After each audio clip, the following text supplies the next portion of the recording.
Ini gila sih guys. Sebentar, aku tegain dulu. Ini gila, bener-bener gila. Aku dari tadi kan mau screen record ini kan guys, yang cryptocurrency-nya ada patennya ini, ada nomornya ini. Aku screen record dari tadi ada sampai 3 kali ya guys, tapi nggak bisa ke save loh, serius. Nih, ini kan bisa diputar. Ini aku screen recordnya ya, ini bisa diputar guys. Loh, kan jalan kan? Oh, jalan. Loh, jalan kan? Ini di softwarenya screen recordnya. Loh, kan jalan kan? Terus aku save. Udah aku masuk di. Nah, ini nggak bisa dibuka guys. Tuh kan? Nggak bisa dibuka. Padahal aku pakai aplikasi yang sama screen record buat yang data lain-lainnya itu bisa jalan nih. Warnanya tuh kayak gini, pasti ada kayak ceritanya sama kayak ini apa sih programnya ya. Itu nggak cuma ininya aja, tapi ininya nggak ada. Nah ini kayak gini ya. Kalau hasil screen record tuh kayak gini loh guys. Nah open with. Tuh kan, ini bisa diputer. Yang tadi itu nggak bisa. Gila sih. Nih aku coba lagi juga nggak bisa. Sudah berkali-kali coba save, nggak keluar yang filenya, videonya itu malah keluar ininya aja, di screenshot aja kali ya. Nggak ngerti guys, nggak ngerti. Ini aku coba screen record lewat handphone ya. Unknown patent application. I don't know why. Di komputer bisa ada tapi nggak bisa ke save. Ini di handphone nggak keluar guys. Ya sutra lah, aku cantumin linknya aja, nanti kalian buka sendiri, oke?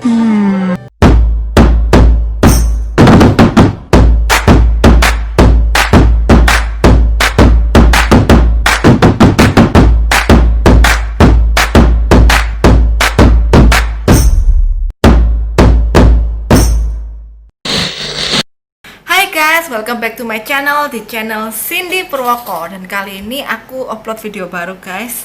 Dan video kali ini ada di konten My Other Side from the Other Side.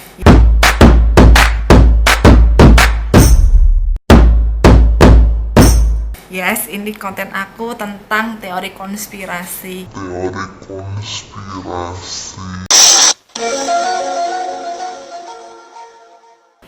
Aku sudah pernah upload video teori konspirasi yang ini. Kalian bisa mampir dan kalian bisa lihat, jangan di skip. Kalian subscribe juga, kalian like, kalian share, kalian komen. Oke guys, ya emang aku sudah lama banget nggak upload tentang konspirasi, karena kalau upload konspirasi itu kan butuh waktu ya guys. Kita mesti digging informasi, gali-gali informasi supaya ya, emang ini teori ya, teori berarti belum tentu benar, masih asumsi, jadi faktanya belum tentu benar. Tapi kan harus ada datanya, dan gali-gali datanya itu yang emang agak lama guys. Dan ada juga sih faktor M, males. Makanya itu guys, kalian support aku dong dengan kalian bisa klik tombol subscribe, kalian bisa like, kalian bisa share video ini, kalian bisa komen, biar aku ini nggak males gitu loh guys. Aku ada kayak, kalau subscriber naik terus, viewernya naik terus, ada yang nge-like, itu kan jadi semangat ya guys. Jadi please support aku, jadi aku bisa lebih rutin lagi untuk upload video ini guys. Oke, sebelum kita ke pokok bahasan ya guys, aku mau disclaimernya tadi udah aku bahas di depan-depan. Ini hanya teori konspirasi. Teori berarti bukan fakta ya guys. Jadi bukan fakta atau belum fakta. Jadi kita di sini saling berdiskusi. Aku nggak mau sok peminter. Jadi misalnya aku salah, kalian juga bisa benerin di kolom komentar. Kalau kalian mau nambahin juga boleh. Jadi ini yang aku sampaikan ini, jangan mentah-mentah kalian telan. Jadi kalian juga bisa gali-gali data kalian sendiri dan kalian bisa correct me if I'm wrong, oke? CMI apa kalau biasa di Instagram hashtag CMI Correct me if I'm wrong, oke? Aku akan bahas tentang coronavirus. Yes, kalian pasti sebel banget denger nama coronavirus kan guys. Si virus ini yang bikin kita nggak bisa ngapa-ngapain. Kerja nggak bisa, keganggu. Mau sekolah juga nggak bisa, mau traveling nggak bisa, mau ngapa-ngapain ribet. What kind of place is this? Dan yang aku akan bahas di video aku kali ini yaitu tentang background stories dari si coronavirus ini sendiri, teori konspirasi yang berdengung-dengung yang kita sering dengar-dengar selama si coronavirus ini ada, dan sampai sekarang sering digaungkan tentang asal dari mana si virus ini, dan ada prediksi-prediksi ramalan yang juga pernah membahas bahwa si virus corona ini bakalan ada gitu loh di masa depan, which is sekarang ini tahun 2020, dan ternyata emang kejadian kan. Maka kita akan masuk ke topik bahasan kita yang pertama. Oke, aku akan perkenalan dulu lah sekilas tentang si COVID-19 ini. Apa sih COVID-19 ini? Ya kalian sudah tahu lah pasti. COVID-19 virus adalah penyakit menular yang berasal dari virus corona jenis baru. Kenapa disebut coronavirus? Karena bila virus ini diperbesar, bentuk virus ini bentuknya itu seperti mahkota. Dan mahkota ini bahasa latinnya itu adalah corona. Jadi coronavirus ini diambil dari bahasa Latin. Dan gambarnya itu seperti ini guys. Dan virus corona ini mengacu pada tampilan partikel virus yang mereka memiliki pinggiran yang mengingatkan pada mahkota atau corona matahari. Sebelum COVID-19 ini ada guys, virus corona jenis lain yaitu SARS dan MERS, kalian sudah pernah tahu kan pasti kan. SARS atau disebut juga kepanjangannya itu Reserve Acute Respiratory Syndrome, dan MERS Middle East Respiratory Syndrome. Berdasarkan berita dari BBC, coronavirus ditemukan pertama kali oleh Dr. June Almeida, seorang pioner penggambaran virus pada tahun 1964 di laboratorium rumah sakit di St. Thomas di London. Dr. Almeida ini menemukan virus ini waktu dia lagi meneliti tentang virus influenza guys. Dan sebelum masuk ke coronavirus ini sendiri, aku akan bahas kilas ya tentang virus-virus pendahulu dari si COVID-19 ini, yaitu SARS dan MERS. Ya, flashback itulah guys. Yang pertama SARS. SARS berdasarkan informasi dari WHO, SARS diidentifikasi pada tahun 2003 dan diduga berasal dari hewan. SARS menginfeksi 26 negara dengan total pasien mencapai 8.000 pasien pada tahun 2003. Setelahnya jumlah kasus baru dilaporkan hanya dalam jumlah kecil aja guys, dari hasil kecelakaan di laboratorium atau terinfeksi dari hewan. Jumlah kematian akibat SARS adalah sekitar 10% dari total kasusnya. Penularan SARS ini sendiri terjadi dari manusia ke manusia, human to human, terutama terjadi pada minggu kedua pasien sakit. Sampai saat ini belum ditemukan vaksin untuk virus SARS ini sendiri. Dan yang kedua aku akan bahas MERS. MERS berdasarkan info dari WHO, MERS pertama diidentifikasi di Saudi Arabia pada tahun 2012. Tingkat kematian MERS dilaporkan sekitar 35% dari jumlah positif pasien tertular.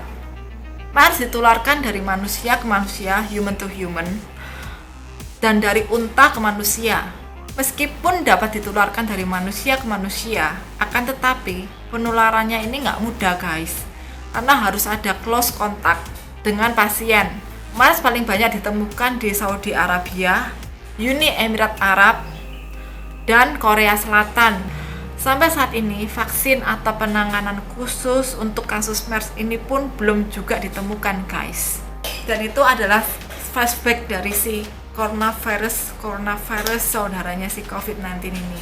Dan kita akan langsung masuk ke bahasan kita, yaitu COVID-19. Oke, COVID-19. Berdasarkan data dari WHO, kasus manusia pertama COVID-19 atau SARS-CoV-2 pertama kali dilaporkan di Wuhan, China pada Desember 2019. Banyak pasien dari kasus awal di Wuhan berhubungan dengan pasar basah di Wuhan, mulai dari pemilik kios, kerja, ataupun pengunjung pasar yang kemudian mengaitkan bahwa COVID-19 ini berperan dalam penyebaran virus ini. COVID-19 pertama kali diidentifikasi pada awal Januari dan urutan gennya dibagikan secara publik pada 11-12 Januari 2020. Genetik COVID-19 disebut berhubungan dekat dengan SARS-CoV-1 atau disebut juga dengan sebutan SARS, di mana keduanya disebut berkaitan dengan kelelawar. Dan hingga tanggal 1 Juni 2019, ini tanggal dimana aku record video ini ya guys, jumlah pasien COVID berjumlah 6.278.606 jiwa yang tersebar di 215 negara dan menyebabkan kematian sebanyak 374.158 jiwa. Ini ada word meternya guys, aku akan tulis word meternya, linknya word meter ini di description, jadi kalian bisa cek sendiri per tanggal kalian. Misalnya kalian nontonnya tanggal 3 Juni, kalian bisa cek si coronavirus ini memakan korban berapa jiwa di tanggal yang kalian search itu, kalian bisa cek di sana. Oke, lanjut. Meskipun jumlah kasus yang dilaporkan jauh lebih besar dibandingkan dua coronavirus sebelumnya, yaitu si MERS dan si SARS, persentase kasus kematian COVID-19 jauh lebih rendah dari corona sebelumnya. Untuk penyebarannya, berdasarkan WHO, COVID-19 ini menular melalui droplets atau cairan pernafasan yang berasal dari hidung atau mulut, kelenjar lendir ya guys ya. Virus dapat berpindah apabila manusia menghirup droplets pasien yang terinfeksi ataupun ketika seseorang menyentuh barang yang terkena droplets dari si penderita COVID-19 ini guys. Berdasarkan WHO, virus COVID-19 dapat bertahan hingga 72 jam pada plastik dan stainless steel, kurang dari 4 jam pada tembaga, dan kurang dari 24 jam pada box karton. Untuk pengobatan virus ini sendiri pun hingga tanggal 27 April, WHO pun mengatakan belum ada obat resmi untuk penyembuhan atau pencegahan COVID-19 ini guys. Jadi kalian juga harus still physical distancing, pakai masker, jaga kebersihan, jaga kesehatan, jaga makanan, minum vitamin, olahraga. Ya pokoknya sesuatu yang membuat imun tubuh kalian itu naik dan supaya kalian nggak kena gitu guys. Lanjut. Dan mengenai COVID-19 ini pun banyak sekali teori-teori konspirasi yang bergema di belakang virus ini guys. Sampai sekarang aku akan membagi beberapa part untuk membahas tentang asumsi-asumsi atau teori-teori konspirasi tentang si virus corona ini sendiri guys. Asumsi-asumsi, teori, artinya belum tentu fakta ya guys. Jadi kalian juga harus smart untuk menangkap. Oke, masuk ke teori konspirasi part yang pertama.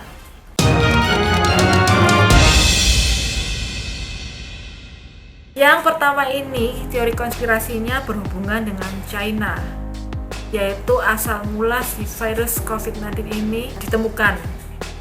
Yang pertama ada Donald Trump yang mengatakan pada tanggal 15 April 2020, beliau mengatakan bahwa pemerintahnya sedang menyelidiki apakah coronavirus ini berasal dari Wuhan Institute of Virology atau WIV di Wuhan, China.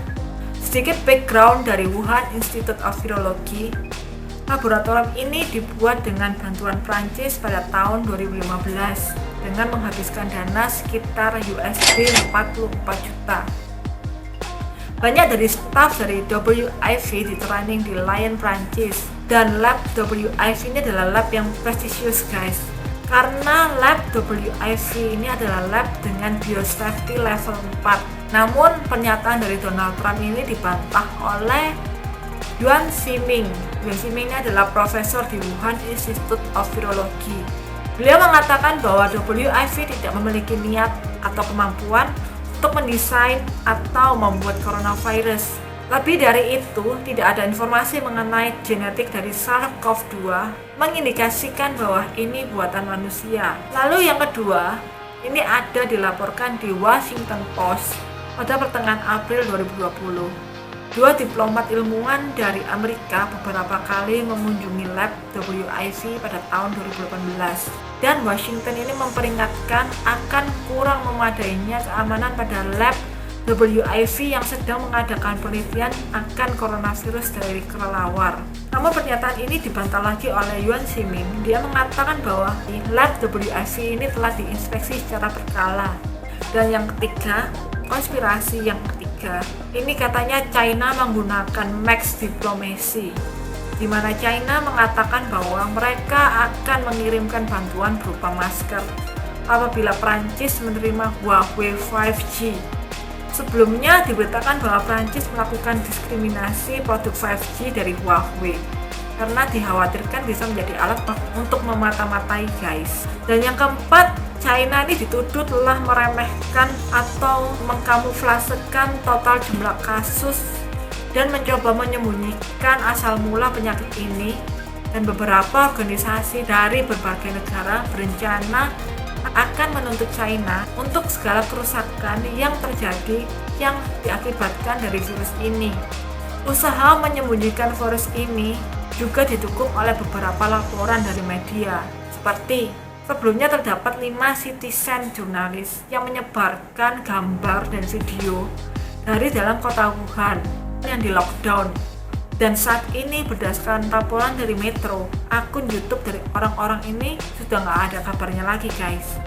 Dan laporan yang kedua yaitu dari Daily Mail. Daily Mail melaporkan lebih dari 5.000 orang ditahan di China pada minggu pertama outbreak. Karena membagikan informasi tentang virus ini kemudian mereka dimasukkan di fasilitas karantina dan dilabeli sakit untuk menghentikan suara mereka. Yang ketiga, laporan yang ketiga, masyarakat Cina diancam penjara apabila membagikan berita tentang coronavirus yang terjadi pada sosial media mereka. Dan yang keempat adalah laporan di media seperti Dr. Li Wenliang yang bekerja di rumah sakit Wuhan, di mana beberapa kasus penyakit seperti SARS diidentifikasi pada pasien setelah mengunjungi pasar seafood pada 3 Januari. Li dipanggil ke kantor polisi dan mendapat teguran karena menyebarkan rumor online dan mengganggu ketentraman sosial. Dr. Li diminta menandatangani surat pernyataan untuk tidak melakukan hal tersebut lagi. Pada bulan Februari, Dr. Li meninggal setelah tertular oleh pasien corona yang ia tangani. Kepolisian Cina juga kemudian meminta maaf atas hukuman yang sempat diberikan kepada Dr. Li. Dan laporan yang selanjutnya ini dari Ren Xinjiang. Ini kalian koreksi ya kalau aku salah nyebutin namanya. Ren Xinjiang, miliarder Cina yang mengkritisi Presiden Xi Jinping dalam menangani epidemik ini, menghilang pada pertengahan bulan Maret 2020. Nggak hanya Ren Xinjiang aja yang menghilang, tapi anak laki-laki dan asistennya juga dilaporkan menghilang. Dari laporan CNN, teman dekat Xinjiang mengatakan bahwa dia tidak dapat menghubungi Xinjiang sejak tanggal 12 Maret. Dan laporan selanjutnya adalah dari Chen Qiushi. Chen Qiushi ini adalah aktivis HAM. Ia dilaporkan menghilang setelah mengupload beberapa video yang menunjukkan staf di rumah sakit Wuhan yang kewalahan dikarenakan bertambah pesatnya jumlah pasien. Akun Weibo-nya dihapus pada tanggal 6 Februari 2020. Keluarganya diinformasikan bahwa dia dibawa ke karantina dan sejak saat itu tidak ada yang mendengar kabar darinya lagi. Yang kemudian ada laporan dari Fang Bin. Fang Bin adalah pembisnis dari Wuhan. Ia memposting video yang menunjukkan keadaan sebenarnya di Wuhan. Ia mengupload video pada tanggal 1 Februari 2020 dan menunjukkan 8 jenazah di luar rumah sakit Wuhan. Ia kemudian dipanggil polisi dan diinterogasi mengenai video tersebut. Pada tanggal 9 Februari, ia mengupload video pendek dengan kata-kata rakyat pemberontak. Serahkan kekuatan pemerintahan kembali ke rakyat. Dan setelah itu akun si Fang Bingbing juga lenyap guys.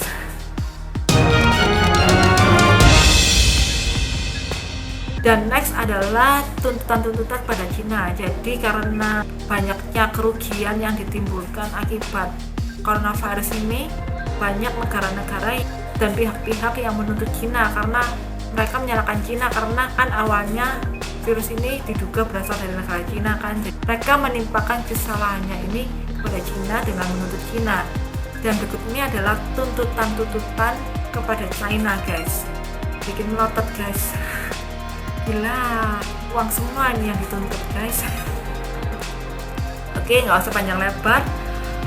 Tuntutan yang pertama, class action yang ditandatangani oleh lebih dari 5.000 orang di Florida yang meminta ganti rugi untuk warga yang menderita kerugian dan kematian kepada China karena dianggap gagal untuk meredam penyebaran pandemik ini pada masa awal-awal muncul. Yang kedua, ada lagi dari pembisnis di Las Vegas. Ia menggugat miliaran USD kepada China karena dianggap telah menutup-nutupi kemunculan virus ini dari dunia. China dianggap menekan dokter dan jurnalis untuk menekan penyebaran berita tentang virus ini sehingga menyebabkan penyebarannya yang lebih cepat. Yang ketiga ada dari Freedom Watch Organization yang berasal dari Washington. Ia menuntut China sebesar USD 20 triliun karena menganggap China membuat coronavirus sebagai senjata biologis. Kemudian yang keempat ada LSM asal Israel yang bernama Surat Hadin. Ia menggugat China sebesar USD 6 triliun karena menganggap China lalai membendung penyebaran virus COVID-19 ini guys. Selanjutnya ada The Harry Jackson Society juga menggugat China sebesar 350 miliar euro. Dan kemudian ada pengacara dari Mesir yang bernama Muhammad Talaat juga dikabarkan menggugat China sebesar USD 10 triliun. Ia menuduh China membuat senjata biologi berupa COVID. Dan kemudian ada India. India ini mengadukan China ke Dewan HAM PBB. India meminta kompensasi atas kerugian negaranya akibat lockdown yang mereka terapkan di negaranya. Lalu kemudian ada Jerman yang melalui surat kabarnya mengajukan tagihan sebesar 130 miliar euro kepada China. Dalam menanggapi tuntutan tersebut, jubir Kemenlu China yang bernama Geng Shuang menyatakan bahwa serangan tuntutan ini tidak dapat mengembalikan waktu dan nyawa akibat virus ini. Selain itu, ia juga berbalik mengatakan bahwa China juga tidak pernah menuntut atau meminta kompensasi kepada Amerika atas virus H1N1 atau flu babi pada tahun 2009 yang menyebabkan 200.000 orang meninggal dunia.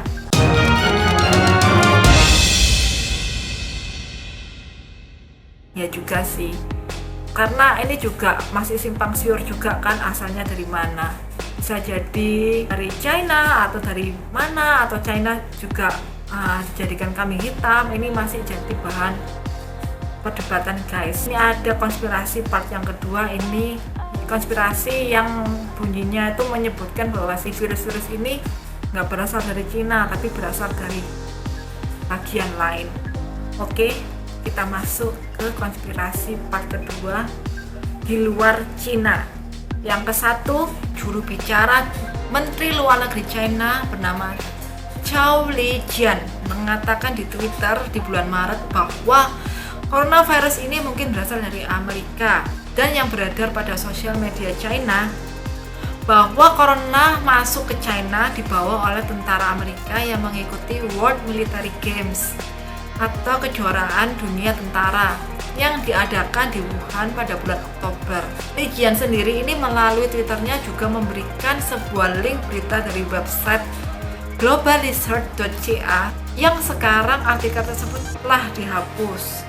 Yang kedua, ada Trump yang mengancam akan menghentikan dana untuk WHO karena menganggap WHO terlalu China sentris dan menjadi public relation China.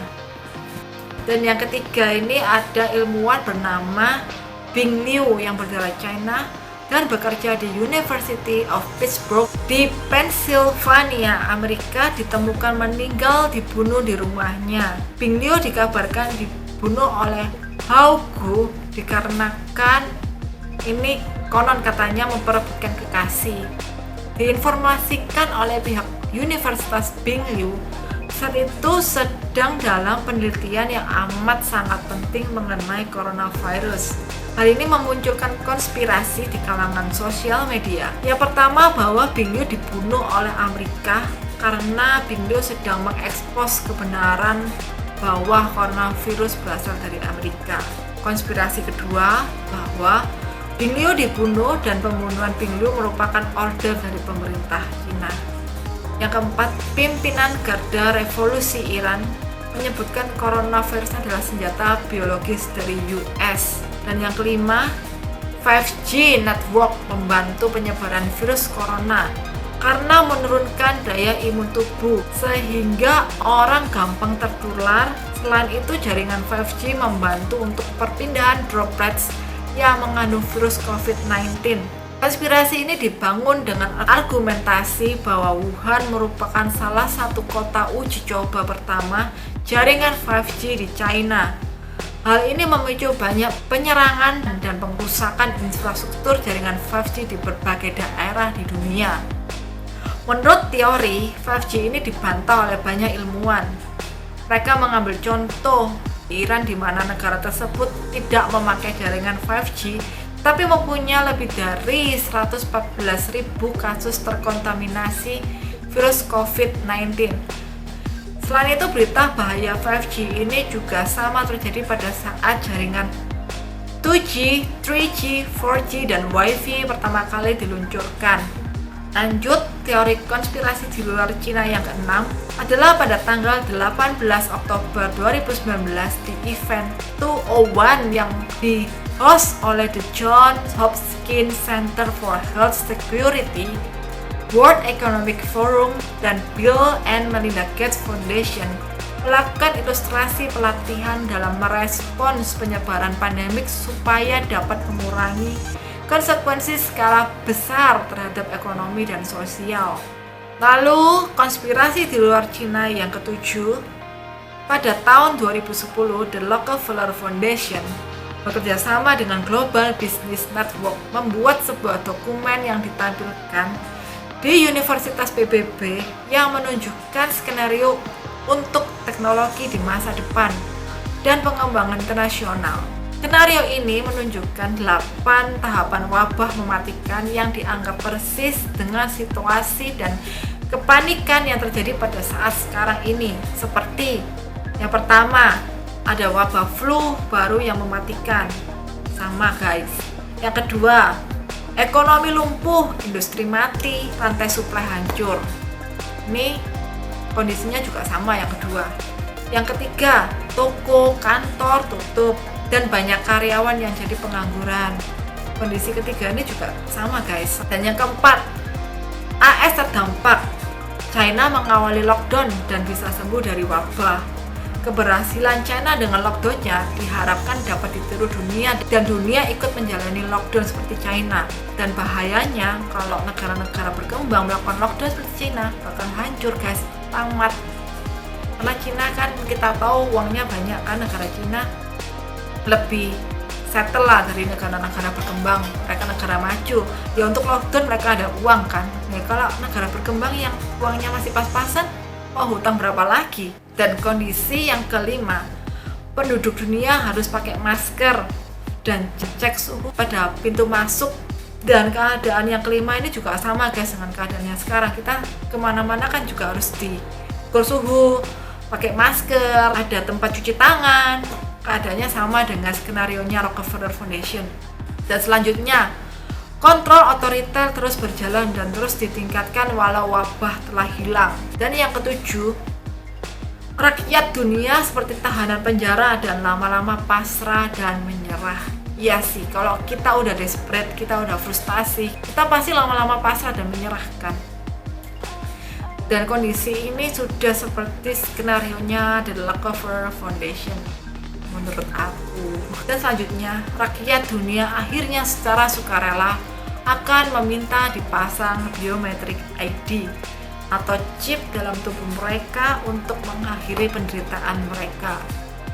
Lalu konspirasi di luar Cina yang ke-8, pada tahun 2015, Bill Gates mengatakan dalam TED Talk, beliau waktu itu mengatakan bahwa sistem pemerintahan dunia hanya fokus pada pencegahan dan pertahanan nuklir, sementara resiko yang paling berbahaya adalah virus, dan pemerintah dunia tidak siap dalam menghadapi pandemik. Today, the greatest risk of global catastrophe doesn't look like this. Instead, it looks like this. Jadi menurut kalian sampai sini kalian sudah ada bayangan virus ini siapa yang bawa, guys? Apakah virus alami atau buatan? Lanjut guys, masih ada konspirasi di luar Cina yang ke-9. Postingan di sosial media yang mengaitkan Bill Gates dan virus corona mengalahkan teori konspirasi asal muasal corona lainnya seperti senjata biologis dan radiasi 5G. Yang ke-10, dalam cuitan di media sosial ada berbagai alasan Bill Gates membuat virus COVID-19, seperti ingin memperoleh keuntungan dari vaksin, dan dia bergabung dalam sebuah organisasi yang ingin mengurangi populasi umat dunia. Kita udah pernah dengar ya kalau Bill Gates ini fokusnya juga depopulation ya guys. Depopulation tuh mengurangi jumlah populasi umat dunia dan ingin menerapkan sistem pengawasan global melalui yayasan Bill and Melinda Gates, fokus untuk mengembangkan vaksin, dan vaksin ini diperkirakan sudah akan tersedia secara luas pada pertengahan tahun 2021, yaitu sebentar lagi guys. Dan diuji coba ke manusia pada April 2020. Dan ada teori konspirasi lain mengenai virus ini, yaitu vaksin virus ini nantinya katanya guys akan dimasuki microchip. Untuk microchipnya sendiri itu disebutkan bahwa ada beberapa kegunaan, antara lain jika kalian dipasangi microchip itu katanya kalian bisa diawasi gerak-geriknya. Jadi guna dari microchip pada vaksin ini, kalau benar nanti vaksinnya itu disusupi microchip guys, kalau benar ya guys, ini masih asumsi, untuk mengawasi gerak-gerik manusia. Dengan penanaman microchip memungkinkan untuk pengawasan gerak-gerik seseorang karena akan mudah untuk di-track guys. Hal ini juga dikaitkan dengan social distancing atau physical distancing ya guys. Lebih tepatnya physical distancing sih kalau jaga jarak itu. Kan kita harus jaga jarak paling nggak 2 meter ya, kurang lebih 2 meter antar orang. Dan jaga jarak 2 meter antar orang ini yang gencar dikampanyekan saat ini. Hal ini dikarenakan meskipun semua orang telah memakai chip, keakuratan chip tetap tidak bisa 100% akurat karena ada radius yang di pick up oleh satelit seperti GPS pada Google Map kita. Dan apabila orang berdiri berdekatan lagi makan, akan lebih sulit lagi untuk dilacak secara pastinya. Oleh karena itu orang itu perlu jaga jarak guys. Yang kedua, guna dari microchip ini juga itu adalah penggunaan cryptocurrency sebagai mata uang tunggal yang dilingkan dengan microchip yang sudah ditanam. Microsoft sendiri dikabarkan telah mematenkan cryptocurrency system using body activity data dengan nomor paten. Ini kalian dengarkan ya guys, nama patennya W00200600606 dan ada angka 666 di belakang itu guys. 060606 kan itu ada angka 666. Ini dikaitkan dengan ayat Alkitab dari kitab Wahyu 13 ayat 16 sampai 18 yang berkata bahwa di mana nantinya setiap orang akan diberi tanda pada tangan kanan atau pada dahinya untuk dapat melakukan transaksi jual beli, dan tanda tersebut memiliki bilangan 666. Merinding guys. Lanjut guys. Masalah COVID-19 ini sendiri pun dari dulu sudah ada ramalan atau prediksi-prediksi yang sudah menggambarkan tentang akan terjadinya virus COVID-19 ini di masa depan, yaitu sekarang ini tahun 2020. Beberapa prediksi-prediksi tersebut memiliki banyak kesamaan cerita dan kesamaan alur dengan situasi yang lagi kita hadapi sekarang ini guys. Kita akan bahas ramalan-ramalan apa saja atau prediksi-prediksi apa saja yang keadaannya mirip dengan sekarang ini. Ramalan atau prediksi yang pertama yaitu satu ada di film Contagion tahun 2011. Film yang dibintangi Matt Damon dan Marion Cotillard ini menceritakan tentang seorang wanita yang kembali dari Hong Kong dan meninggal karena flu. Film ini juga menceritakan penyebaran masif penyakit ini ke seluruh dunia, termasuk keterkaitan virus mematikan ini dengan kelelawar. Akan tetapi, film ini juga disebutkan terinspirasi dari epidemi SARS yang berawal di Cina pada tahun 2003. Yang memang kalau secara virus dan asal-usul COVID-19 memang ada kemiripan dengan SARS. Next, yang kedua, buku berjudul End of Days yang ditulis oleh Sylvia Brownie. Sylvia Brownie, nggak tahu cara pronunciation-nya. Kalian help me di bawah kolom komentar, Sylvia Brownie. Dan buku ini diterbitkan tahun 2008. Buku ini berisi ramalan akan masa depan. Pada buku ini disebutkan akan ada penyakit yang mirip dengan pneumonia pada tahun 2020. Sekarang dong. Sekedar info saja bahwa COVID-19 ini juga menyerang sistem pernafasan yang menyebabkan pneumonia. Sama. Berita ini menjadi viral setelah Kim Kardashian West mencuit tentang penggalan berita dari buku ini pada Twitter pribadinya ini guys. Untuk penulis buku ini sendiri pun si Sylvia Brownie ini dia menyebutkan sebagai paranormal yang bisa meramalkan masa depan. Yang ketiga ada buku novel Edge of Darkness yang ditulis oleh Dan Knowles. Gimana kalian tulisannya? Gimana kalian melafalkan ini guys? Dan Knowles. Ya itulah. Dan Knowles pada tahun 1981. Dalam novel ini menceritakan senjata biologi China yang disebut Wuhan 400. Meskipun dari sifat virus yang diceritakan dalam novel ini dan COVID-19 berbeda, seperti masa inkubasi, kalau di Wuhan 400 ini masa inkubasinya hanya 4 jam langsung di end guys. Kalau sedangkan COVID-19 ini kan bisa bertahan sampai 14 hari. Itulah video yang aku bahas kali ini guys tentang konspirasi COVID-19 coronavirus yang bikin kita cokot-cokot guys. Menurut kalian apakah ada yang benar dari konspirasi yang aku sebutkan itu? Menurut kalian si virus ini asalnya dari mana? Dari China kah? Dari Amerika kah? Dari elit global kah? Dari Bill Gates kah? Atau dari mana? Kalian tulis pendapat kalian di kolom komentar guys, karena aku pengen tahu pendapat kalian juga. Aku penasaran mengenai si coronavirus ini kan kita sebel dengernya, tapi kita harus tahu ya guys, karena ya kita tahu kalau informasi tentang coronavirus ini berubah-ubah, apalagi dari WHO. Yang pertama itu kita disuruh yang sehat nggak usah pakai masker. Kemudian ada informasi lagi kalau semua orang yang sehat mau sakit harus pakai masker. Jadi kita nggak mau kita sebel dengernya, tapi kita harus juga tahu tentang informasi terbaru dari si coronavirus ini sendiri. Siapa tahu vaksinnya sudah ada, tapi jangan sampai dipasangin microchip ya guys. Serem guys. Oke, itu aja sekian video aku kali ini. Kalau kalian suka, kalian like lah ya guys. Kalau kalian suka, kalian boleh like, atau kalian memang baik hati ya, kalian like aja ya guys. Suka nggak suka kalian like, kalian subscribe, kalian komen, kalian kasih ide-ide kalian, kita mau bahas apa lagi supaya aku lihat juga guys.